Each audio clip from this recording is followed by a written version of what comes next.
So, red, you'll do the bromine reaction first, followed by, what's the name of that one? Acyl chloride, true. There it is. Friedel-Crafts acylation. Good job on remembering that. And nitration. Okay. The bromine will direct orthopara. So we can put the bromine on first. It's going to need to go on first because the other ones direct meta, which becomes problematic because if we look at the substituents, the acyl group may be meta to the nitro, but the bromine is most certainly not in the meta position. Okay. So we have to do the bromination first. That'll then direct ortho and para, or para and ortho, I should say. Then it comes down to which one should we do next, the acyl chloride or the nitrating reagent. Clearly we should do the acyl chloride first, but the question becomes why.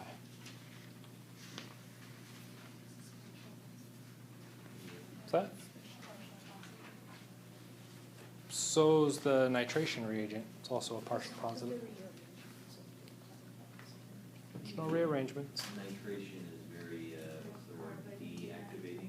So the nitration is deactivating. So if we put the nitro group on first, it would shut down the ring and now slow down the rate of the reaction for the Friedel-Crafts acylation. Okay, so doing the nitration last is usually a good thing because we can maintain kind of the activity of the ring. The more nitros we put on there, or the earlier we put it on there, the less likely we're going to be able to carry that reaction forwards. So that's a good reason. There's another big reason. Bromine is technically ortho-para, but as we phrased a couple times, it's better to think of as para-ortho. If we did the nitration reaction first, more than likely, where would the nitro go? To the para position. We don't want the nitro at the para position. Okay. So while we may get a mix, maybe a 50-50 mix of para and ortho, we'd end up having to lose a whole bunch of that. Okay, so it makes more sense to save the nitro for the last step. Questions on that? Okay. That is the end of EAS. After that, the rest of our slides are now looking at all sorts of other kind of weird side chemistry things that could possibly happen. So first thing we can look at is the reduction of the aromatic structure. Okay. Our standard reducing agents would be hydrogen and a palladium gas or platinum, palladium gas. Hydrogen gas and palladium metal or platinum metal. And those would work fairly well on an alkyne or an alkene. However, they will not work on the aromatic ring. Why might they not work on an aromatic ring? What is special about the aromatic ring? Yeah, resonance stabilization prevents your standard reduction reactions from working. Okay? So instead what we end up having to use is the dissolving metal reductions. You'll end up using sodium metal and ammonia, not to be confused with sodium amide. Right? I know, at least I personally think it's very confusing. This is not the same as NaNH2. Okay, what is NaNH2? That would be a nucleophile. Nucleophile or Base. base. We are not adding a base in this case, we are adding sodium metal, and we need the sodium metal for that single electron. That's why it's there. Okay? We have seen this reaction before when we look at the reduction of a triple bond. Most reductions, particularly of triple bonds, if we can stop them, actually there's really only two, so it doesn't quite make sense. When we look at our reductions of triple bonds, we typically do a syn addition with a poisoned catalyst, which then means we end up with a cis alkene, which is energetically unfavorable, but because of the catalyst, it's forced into that condition. If you remember, sodium solid and ammonia will actually get you the trans alkene. Okay, that's the one kind of weird, tricky one. that same reagent is what is being used to reduce the aromatic ring, and believe it or not, in almost an identical mechanism.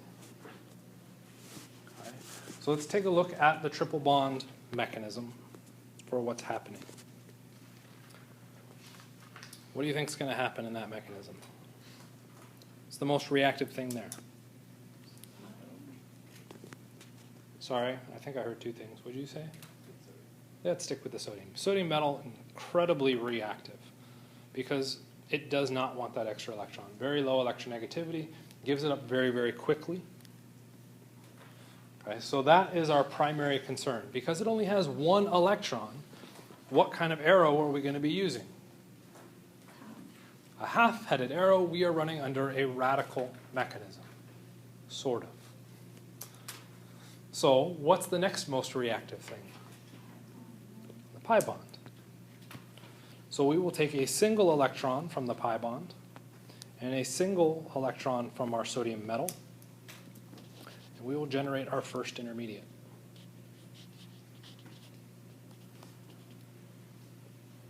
And I'm going to intentionally try and draw this a bit big.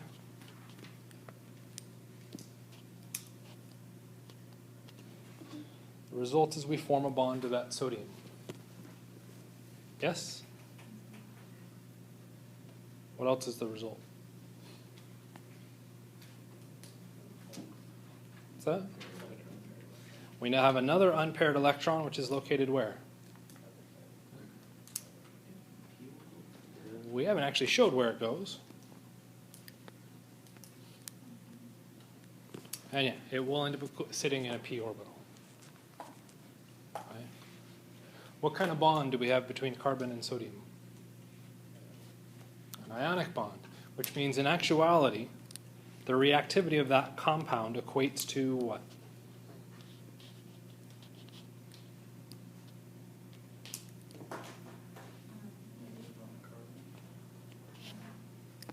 A negative carbon. Does carbon want to be negative? What can our carbon act as? Nucleophile, except it's in a solution with an alkyne, which at best is a nucleophile. So that's going to be problematic. So our next option is to have it react as a base. Is there anything remotely acidic in the solution? I know this is also kind of a weird one. Ammonia.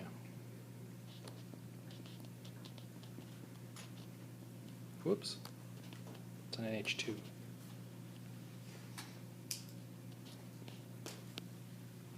All of a sudden we switched to using double-headed arrows. Why did we switch to double-headed arrows? So you're moving 2 electrons. We are now actually moving 2 electrons.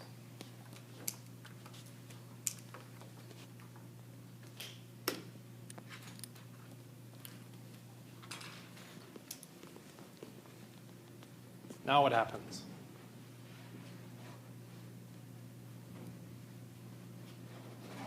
There's actually a variety of ways that we could go from here. Reacting with the other sodium, or another sodium, is the typical mechanism. Whoops. Forming what?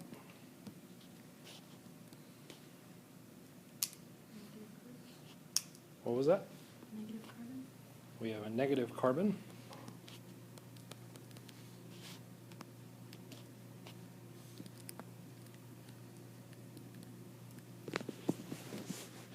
Structure I drew, is that the most stable product? What's unstable about it? The R groups are actually too close to each other. We do have an sp2 hybridized carbon there, but how that electron gets added into the structure could really come about in any real fashion, or any fashion that generates the most stable intermediate. So we really have 2 possible products that come out of this, or possible intermediates. Which intermediate is more likely to form? The trans alkene is more likely to form, we still have that negative carbon, which can react with another ammonia, and we would end up with our final product, the transalkene. As an interesting note, what is the byproduct of this reaction?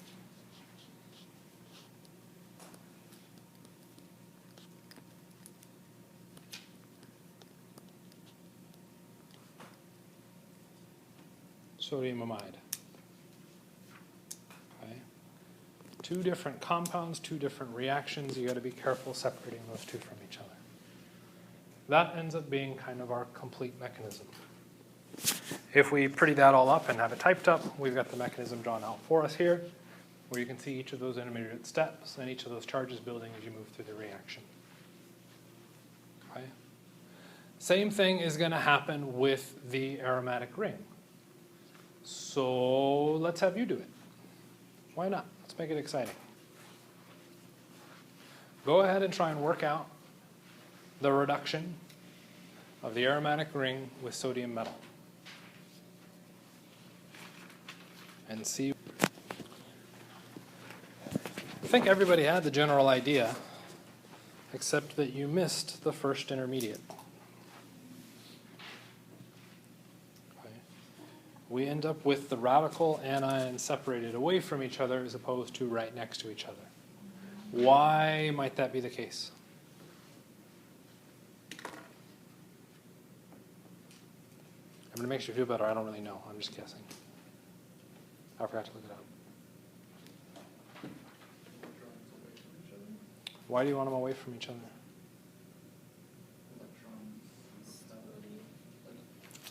Except the radical acts primarily as a cation.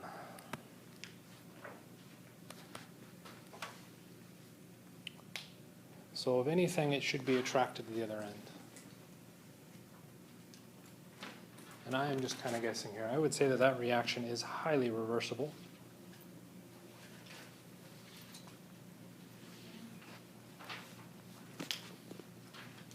Why does it need to push the electron density all the way around the ring? If it didn't push it all the way around the ring, you'd be darn close to an aromatic structure. What would it need to do to achieve aromaticity? Shuttle that electron out back into solution. Okay. So if we had instead drawn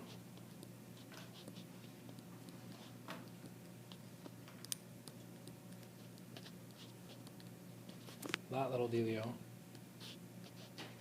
we could radical reaction and then kick that electron out into the solution. You'd have a solution or a solvated electron. Not particularly stable, but it does form particularly in an ammonia solution. Okay. That would re-achieve aromaticity. We'd now be back at our superstable aromatic ring and everything would be nice and happy. Okay. Why does we need to get the electron density away from each other as much as possible? Because that's the only case where it now exists for long enough that it can be neutralized by the solvent solution.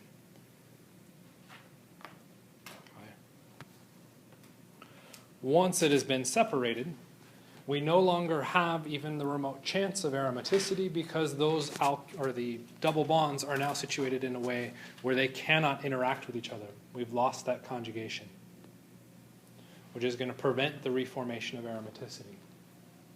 The reaction can continue outwards, and we'd end up with our final structure where we've effectively split your alkenes across the sides of your aromatic ring. Kind of a neat little reaction. Just like with EAS, you will get directing effects. If you have an electron donating group, we're going to expect to see the double bonds show up in certain locations with respect to the electron donating group. If you have an electron withdrawing group, same deal. We're going to expect the double bonds to shift to different locations. What's going to control where those electrons shift or where the double bonds shift to?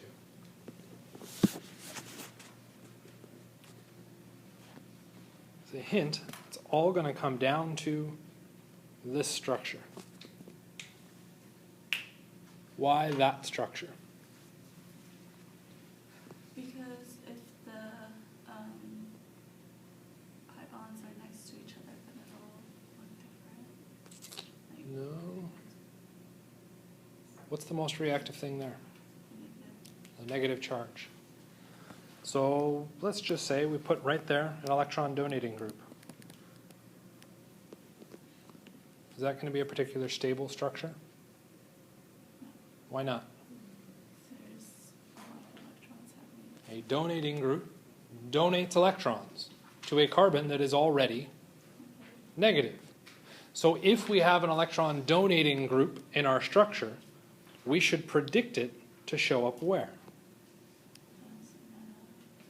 One of the positions with an alkene, with a double bond. That would be our electron donating group. What if we had an electron withdrawing group? It should show up, whoops, and it's not going to let me draw. Connect.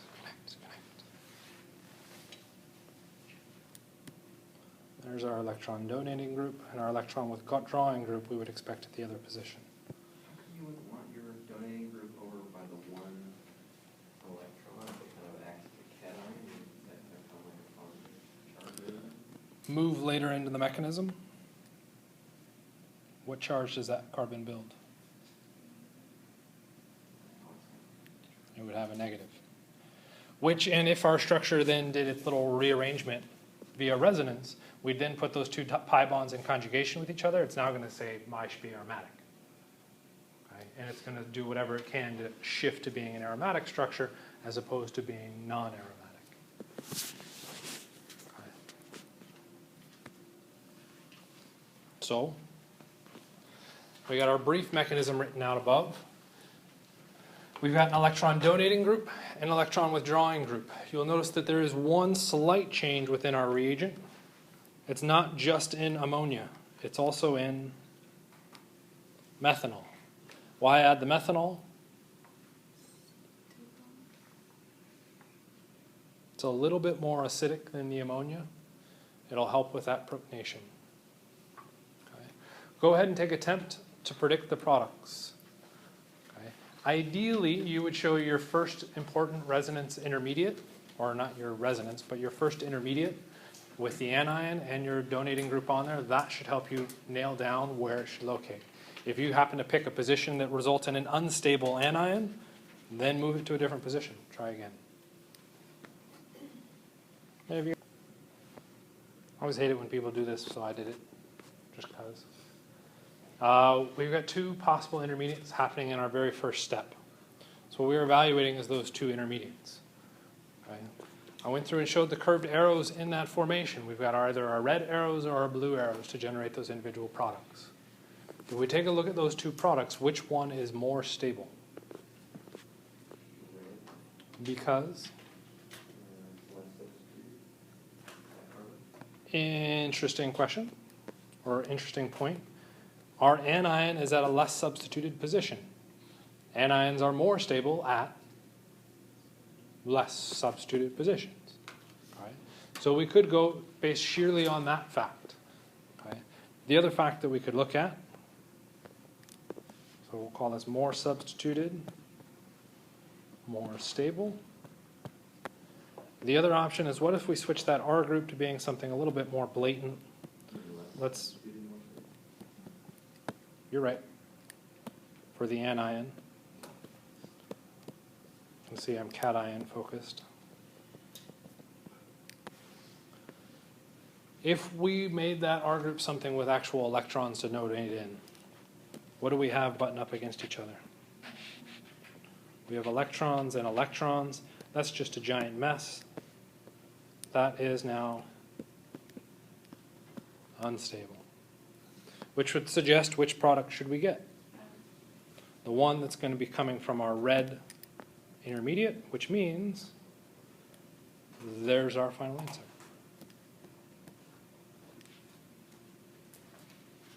Kind of makes sense? Questions? Should we look at the other one, or you guys think you got that one now? Don't get too excited. We're good? Okay, so we'll just pull up that answer. You end up noticing that the position that's reduced ends up shifting on our ring structure. because the electron withdrawing group are intermediate, they would be generated, that'll be more stable. We'll be putting the negative charge at the location of our electron withdrawing group. Okay. That's putting the negative charge right next to the electron withdrawing group. We good? Okay. So, last topic we'll look at, even though that one was also kind of included in this because it's in an aromatic ring acting weirdly, but here's some aromatic rings acting a bit oddly. So if we take a look at these two reactions, what looks kind of odd about them?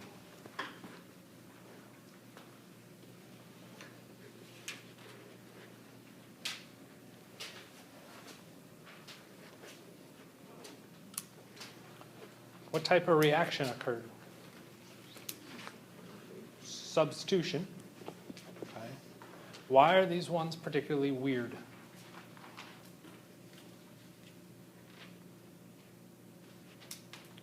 How did our halobenzenes react in substitution reactions? What was that? They didn't. Okay. Again, think back to first semester when you rank the reactivity of your halo benzene structures. In fact, we reacted bromobenzene. Okay. It does not react. And yet, both of these are halo benzene structures, and they both end up doing some kind of weird substitution. Okay. It's further weird because that is not how we would expect the ring to react. How would we expect a ring to react?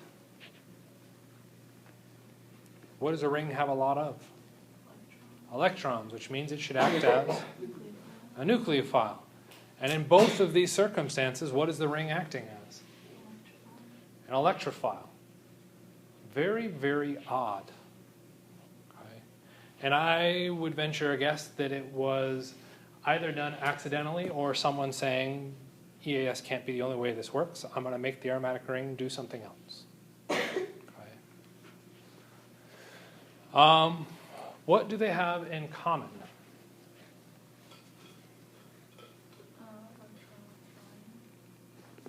Electron withdrawing groups?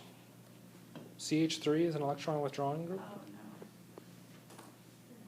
no. Okay, so you might be answering the second question. What are not similar? In the top reaction, we do have an electron withdrawing group. In the bottom reaction, we don't. Okay, if anything, this is an electron donating group.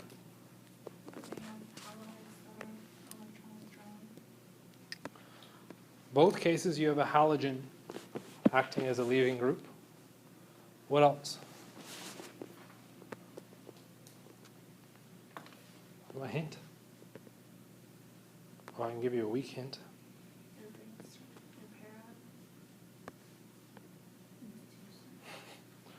Pretty horrible hint. But it's getting you to focus at the right idea.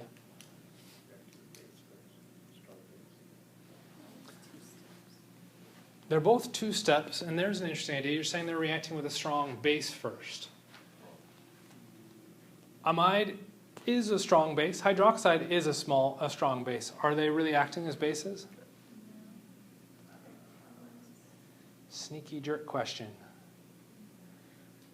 They're definitely acting as nucleophiles at some point in the reaction. Turns out in the bottom one, it is acting as a base. We are using extremely strong electron sources. Okay.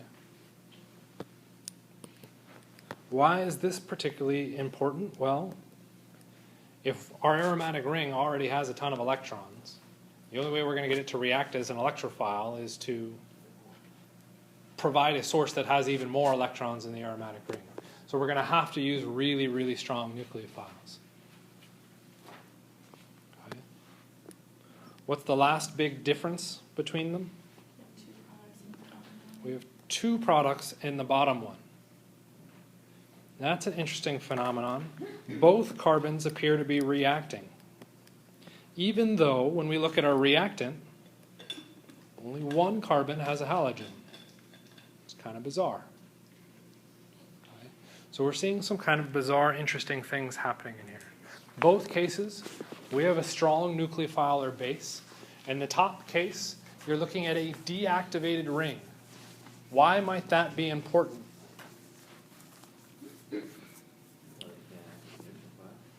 If the ring has all its electron density being sucked out of it, it can't act as a nucleophile, which then means when we add a relatively strong nucleophile, we can force it to react as an electrophile, force the ring to act as an electrophile.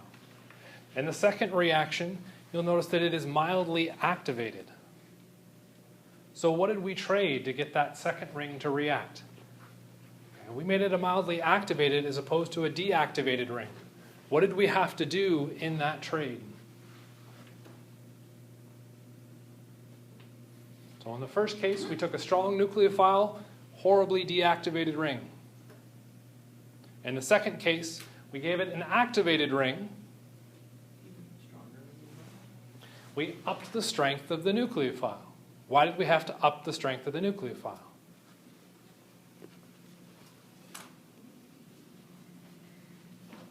If we have an activated ring, what does that mean is in it? More electrons, it's more nucleophilic. To get that ring to react, we're going to have to put in an even stronger nucleophile to force the reaction to occur. Okay? So what is happening within these? Okay. So a couple rules that come out of this. They are generally, or aromatic rings are generally electron rich, which is why we see the EAS mechanism. Okay. If we're going to have a nucleophile actually attack them, I spin the reaction around. Instead of doing an EAS mechanism, do an NAS mechanism. There's certain things that we're going to have to look for. Okay. The ring in general should be electron poor. Why?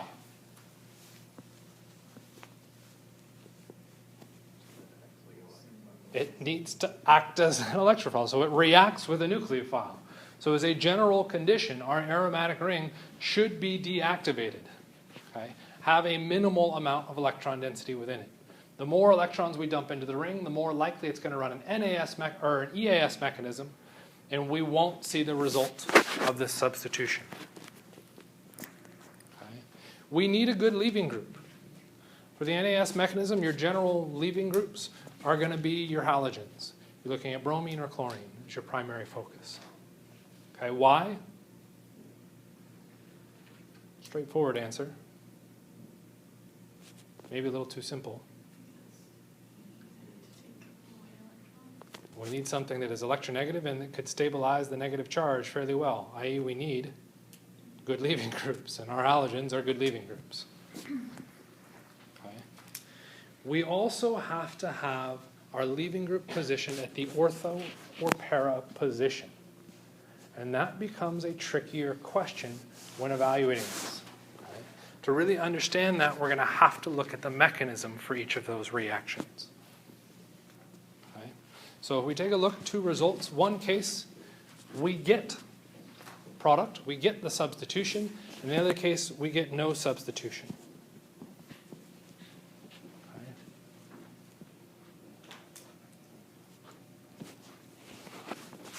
Any ideas on how we could set up a mechanism that would facilitate one but not the other?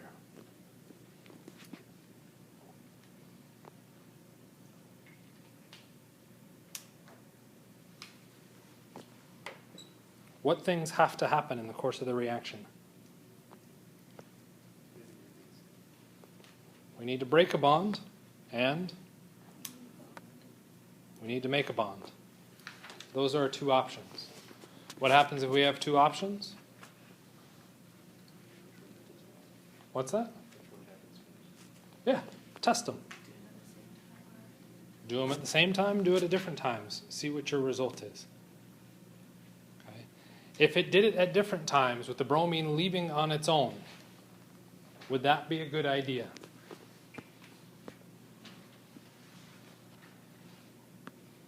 No. Why is that a bad idea?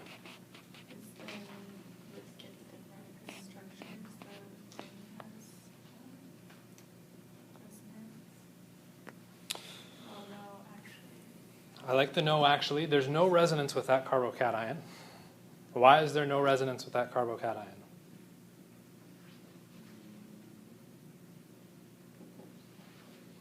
You guys have... No. No. Here's your p orbital. Where's the carbocation if that's your p orbital? It's in a perpendicular orbital to the pi system. That carbocation cannot share with the resonance of the aromatic ring because it is in a perpendicular plane. It is not part of the pi system. It can't contribute. Okay, so there is no resonance stabilization of that intermediate. Okay, so that's one reason why this is a bad idea. We can call it bad idea 1. No resonance. Okay. If this was something that could form, shouldn't we have seen the SN1, SN2 reactions work? Or the SN1, technically. Yeah. Okay, so it's not a good thing to form. There's another big reason why this is a bad idea.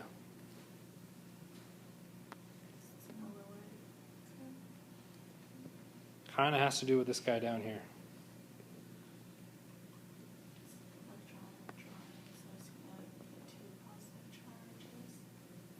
It's an electron withdrawing group.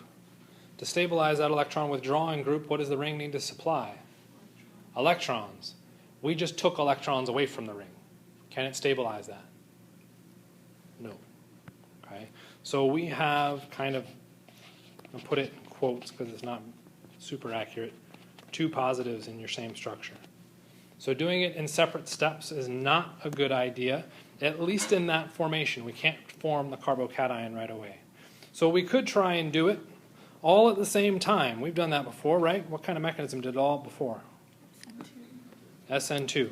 So let's have our nucleophile come in the exact same time as our leaving group leaves. Okay? Anybody have any problems with that? They're very close to each other. What's that?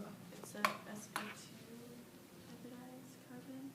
So the negative oxygen coming in is going to kind of... Where does the negative oxygen coming in have to come in from? The backside. Backside of the bond. Okay. Where there's a bunch of electrons. What does the bromine have? A bunch of electrons. What are the odds we're going to see an SN2 mechanism work here? I would say you probably still will because of the electron withdrawing groups. So the electron withdrawing group can help facilitate this. Okay. But it's not going to happen all at the same time either. This now brings in an interesting dilemma. When we had 2 things happen before, we had 3 options, right? Within those 3 options, we eliminated one of them right away when we looked at our SN1 and SN2. And we said we could not form and then break the bond because we would have oversaturated or overfilled our carbon, oversatisfied its octet. If we try to do that here, are we allowed to now? What is different about our aromatic ring from just a standard substitution reaction? Say that again? Resonance. What do you mean resonance? The pi bond can shift down and move electrons as the other one. When we looked at our standard substitution, we only had one bond that we could possibly break. We had to break the weakest polar bond we had. When we look at the aromatic ring, is there another weak polar bond? The pi bond is now weak, and it has been polarized due to the withdrawing group down at the bottom. So when that comes in and attacks, we don't actually break the bromine bond. We break the pi bond. But then that next carbon would have too many bonds. So what happens to it? It breaks It breaks, and those electrons move to the next spot. to the next spot, or we can push them all the way out to the nitro, and we'll look at why that would be a nice thing to do here in just a second. Let's move it to that next spot first.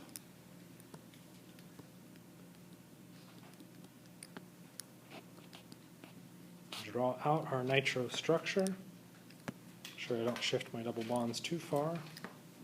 Whoops.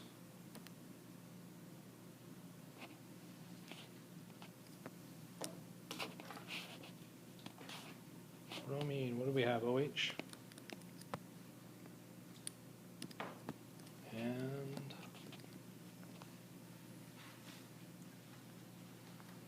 what is now special about this structure that we would say, okay, we're allowed to do that? You know, the two oxygens attached to the nitrogen. Have those two oxygens do what? Withdraw the electrons. Which means we would be drawing a resonance structure. What does resonance do for us? Stabilize our intermediate, which then means it is allowed to form. Was it bromine?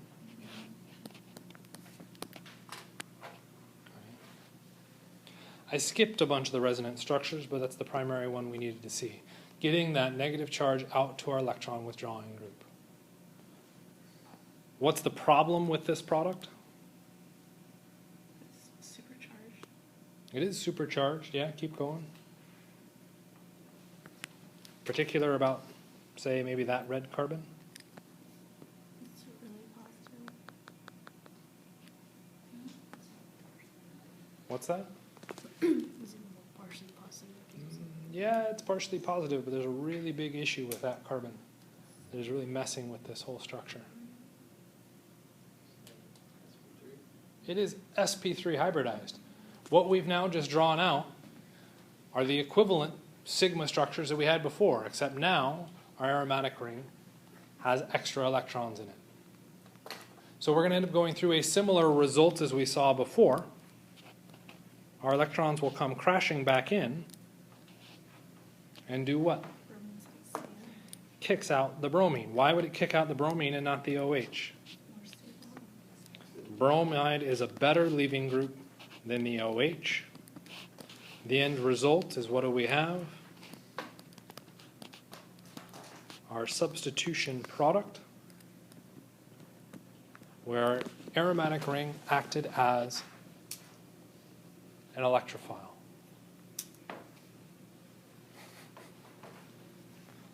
Okay.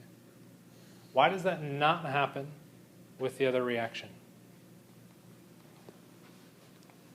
Match that one up, draw out your resonance structures, see what your results are. Magic of pause. We'll end up again with another resonance system. We can't stabilize that negative charge particularly well. What happens? First step is largely an equilibrium step, as it was with the EAS mechanism. We end up kicking the leaving group out our nucleophile out very, very quickly, and we end up not getting our final product because we can't form a stable enough intermediate. That intermediate is now so high in energy that we can't progress forwards because we don't have that stabilization for the nitro group or from our electron withdrawing group to allow our intermediate to have any reasonable lifetime. Without that reasonable lifetime, we can't make it through to the product. So the location of the electron withdrawing group is of critical importance to allow the NAS reaction to carry forwards. Questions? How come the first five, when you break the first 5 bonds, how come those electrons can't just go like the number 2 carbon on the outside? How come they actually have to go and form another? They can go all the way around to the other side. Or sorry, not go all the way around, but they can sit right here just as easily. Do you think, couldn't they just crash back in and kick out the So you bromine can't, right there? can't move them. So you have Where's no my energy. nitro? There it is. So you have no Sorry, I had to focus and actually draw that. The issue is that that intermediate is so unstable that now what happens to its energy? So if we looked at an energy diagram for our first reaction, we'll call this red, we'll call this one blue. Because you're right, once we form the anion, absolutely, Why can't it just kick it out? If we look at our energy diagram for our red one, we're starting aromatic. We go up to form a high energy intermediate, and then we go back and restore aromaticity, maybe a little bit of thermodynamic shift, getting a lower energy product because we've swapped the hydroxide for the bromide. If we look at the blue, what happens? We go through to form our intermediate. You're right. Once we form the intermediate, it is absolutely thermodynamically favored to go through and move to the product. Can you form the intermediate? That activation barrier is now so high. Whoa, come back here. That activation barrier is now so high that we can't overcome that.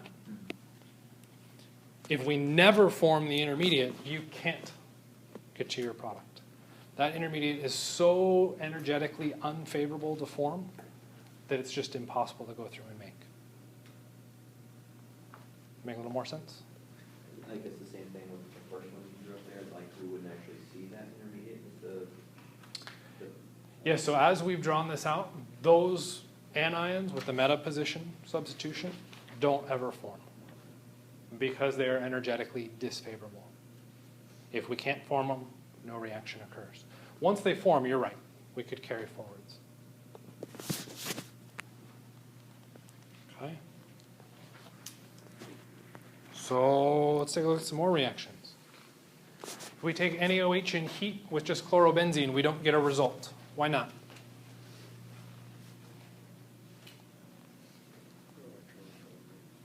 Remember, we needed the electron withdrawing group for this reaction to work, to help polarize the structure enough that the NaOH can act as a nucleophile.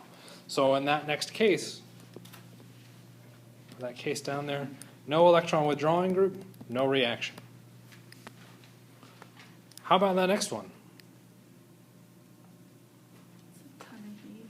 That's a bit bizarre. Now all of a sudden it's working. Didn't we just say we needed an electron withdrawing group? What did we change? Heat. We added a lot of heat. 350 degrees Celsius is not an insignificant temperature. Okay? That is getting pretty darn hot. Okay? Particularly for organic materials that tend to decompose.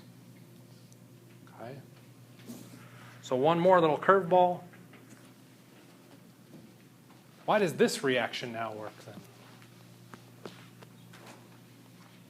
Say that again?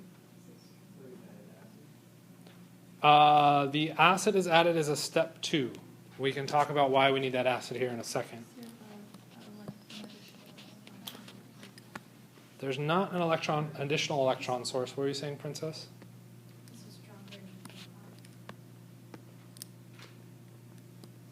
So we added some more heat. And then down here, we have a stronger nucleophile. That's why that one ends up working. Okay? So we can help force these reactions to occur, but that's kind of your general setup. Questions? Okay. So then this last one, what's going on with this? So we got a couple weird things going on here. What are the weird things?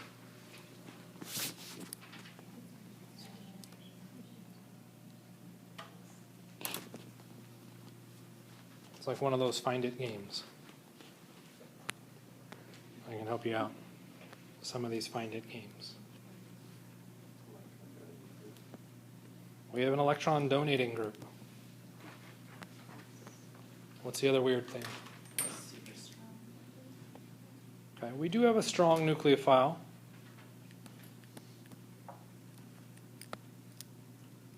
What else is the weird thing? We got 2 products, and not only do we get 2 products, they're in different positions on the ring. One of those, I would say, more so than the other, is really weird because that is located at a position that was not reactive in our starting material. What is going on here? How do you get 2 carbons to be reactive next to each other?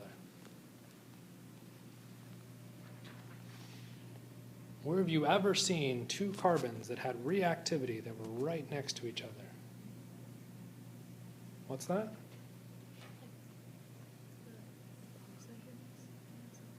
Okay, there's an interesting idea. Epoxide rings generated reactivity at 2 sites.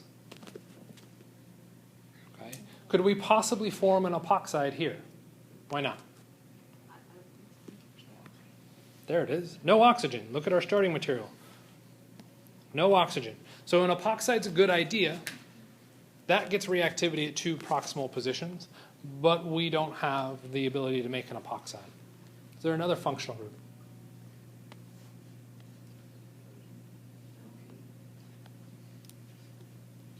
How about an alkene? If we have an alkene, we've got positions for reactivity, which is why we could add, say, an H plus and a Br minus in a standard addition reaction. So alkenes could go through and get reactivity at both positions. Well, I am starting with a pi bond, right? Isn't that the same thing as an alkene?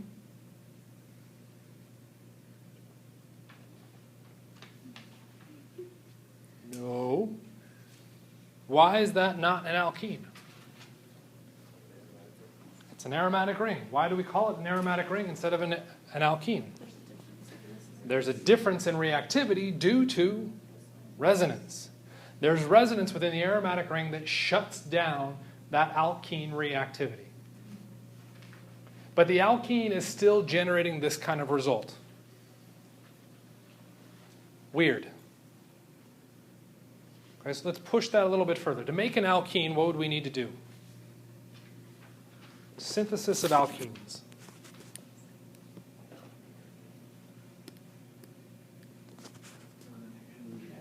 We need an elimination. What do we need in an elimination reaction? We need a strong base. What else do we need? We need a good leaving group.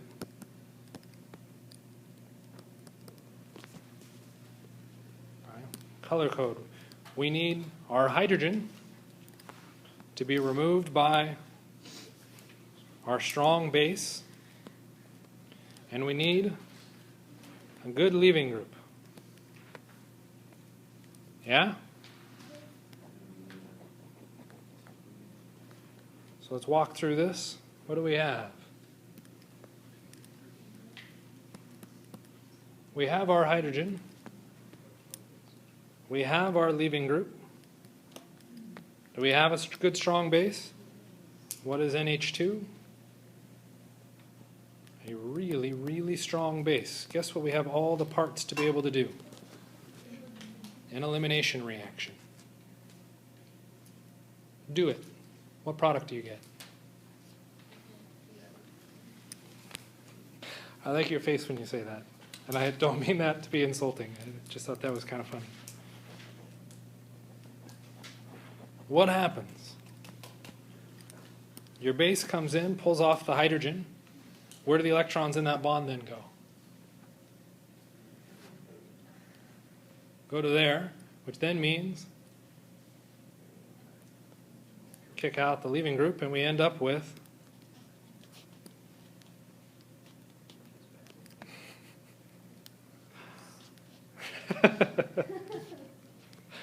I shouldn't laugh. But that was my response when I saw this reaction too.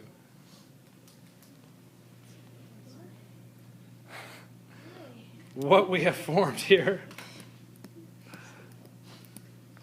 is the benzyne. A benzene ring, hence the benz with the YN for triple bond. Okay. We've talked about ring structures not being able to pull off this kind of geometry at any given position. It turns out that this structure can actually form. It is a highly unstable structure, and it forms this nasty loop freaking thing, okay, to go through and maintain that geometry. But it does form. Okay. What is now interesting about the benzyne? Okay. Typically, a triple bond would act as what? A nucleophile, because it's easy to dump electrons out of it. But this isn't just a standard triple bond. This is a triple bond forced into some goofy geometry. What is that goofy geometry going to do? polarize it massively so that it ends up acting as an electrophile. So that nucleophile can go through and attack one position of our triple bond,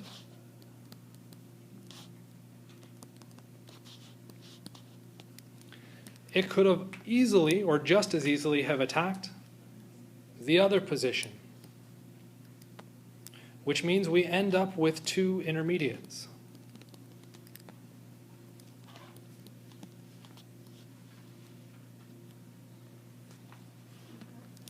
Yeah, I was about to draw it. We now have a negative charge on a ring. Incredibly basic. What does it do? It makes up a power play from a hydrogen, either from our NH3 floating around in solution or in the acid workup afterwards. And we end up with two products. Okay? This gets us our benzyne intermediate. Fascinatingly nasty little reaction. Also referred to as an elimination addition, because the very first step was an elimination to the benzyne intermediate, followed by an addition to get you to your final products. Okay? Yes, you are responsible for this. And it is one that they like to ask about, probably because everybody looked at this and went, there is no way in hell we could possibly ever form that molecule. And just because it's so randomly weird and crazy, they almost always ask at least one question on the benzyne intermediate. Okay. To get this reaction to work, you need an incredibly strong base and nucleophile. Okay. Which means you're running with sodium amide. Okay. You need a good leaving group. The rest of it, kind of up in the wind. Okay. So the neat little reaction, or neat thing within this, is that the NaNH2 acts as both a base and a nucleophile at different stages in the reaction. The reactivity only becomes apparent once you have a substituted structure like we drew to begin with, but we end up with roughly a 50-50 mixture of both products. Okay. To add potentially even more salt to the wound, okay, how do we actually, do I have it here? I don't have it here. How do we even know that this thing potentially exists? Okay. We've got a lot of potential reactivity in that alkene, or that alkyne now. Okay. What makes it more interesting in its reactivity is that with a reactive pi bond, we might expect it to react like your standard alkenes would. So if this structure actually formed, I could have it react in, say, a Diels-Alder reaction. Okay. If I dumped an incredibly strong base on my benzene structure, if I never form the benzyne, it should not react with, say, a diene. Turns out, it does. Okay. There's our evidence for the existence of the benzyne. If we did not form that benzyne intermediate, we could not do a Diels-Alder reaction. Okay? Because the Diels-Alder requires that reactive dienophile. Okay? The aromatic ring does not have an alkene to react in a Diels-Alder reaction. The benzyne intermediate does. So of all the reactions to provide or stamp someone's name to, I'm surprised someone's name isn't stamped to this, because that is a pretty impressively, depressingly gnarly reaction in intermediate. I'm surprised no one's name has been tied to it within our textbook. Okay?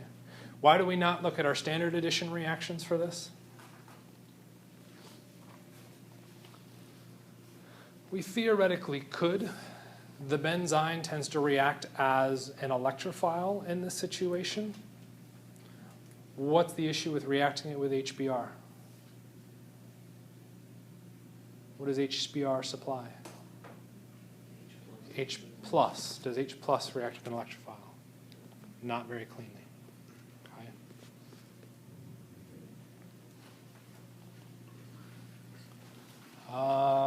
think I was going to go through and do that. The hybridizations of those carbons end up becoming sp hybridized.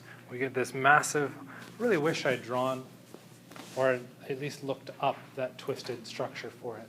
It's a pretty neat image to see it all fold up on itself. Right. Once we've followed our nucleophilic attack, we can then have our basic aromatic ring go out, pick up our hydrogen, and we end up with our final product. Kind of a neat little reaction. That's how you'll see that substitution happening at both positions. Okay. It's one of those reactions that I'm glad I've already been tested on it because I don't want to have to worry about it.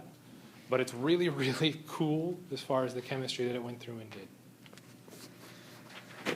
Okay. Our big summary of everything, including the NAS. So you've got all your possible reactions up there. The one thing that is missing on this, I don't have any of the Sandmeyer reagents up there. Okay. The Sandmeyer, if you remember correctly, follows what reaction?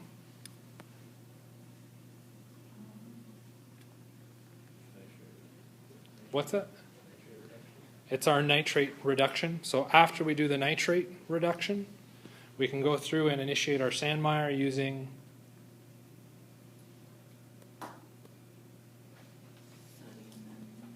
sodium nitrite, strong acid, HBr. Oh, button push.